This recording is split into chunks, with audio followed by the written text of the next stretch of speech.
you did to my daughter was terrible, Jeremiah. You know, I had food poisoning so bad. You know, and that's fine, but you had multiple opportunities to call her before she got on the plane and tell her not to go.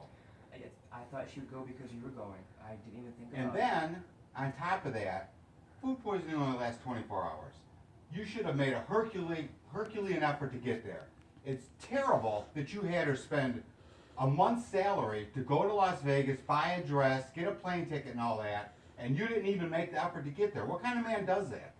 Well, if I can explain myself, the dress was bought before I made the decision to quit my job, and my wife told me that I couldn't spend the extra money because she's pregnant again, and I'm switching jobs and I'm taking a pay cut. She said the extra $500 I wasn't allowed to spend, and when it, the food poisoning thing, that made me miss my flight, and then when the time came, I thought I never thought about it wouldn't have cost you that much money to change your flight. I couldn't change it. It was Spirit. I looked it up online and to get another ticket. Gina also looked into changing her flight coming home, and it cost about $260. But she had insurance, didn't she? That's regardless. The insurance is only if she canceled. She called on Sunday to see could you get an earlier flight out, and it was only cost $260.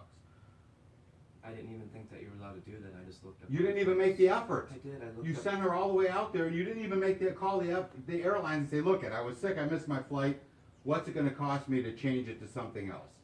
I guess when I tried to do it before, there was never an option. But you didn't make an effort this time, and you sent her all the way to Las Vegas. I looked up the flights. I did, and they were $460 plus taxes. Yeah, but you didn't call to change what you already had. I honestly didn't think it was possible. I mean, you have no honor. That's the worst thing I've ever heard of. And when we went to the competition, the people that were there were like, "Oh, you're here," and she was like, "Yeah, but Jeremiah's not." They were shocked. And I don't even know these people, and they were shocked. That's about as unprofessional as you can get. I mean, I've said my piece. I don't know what to say. I mean, I'm sorry. Obviously, you're not going to say anything. You have no honor. You have no shame. Because what you did was unbelievably terrible.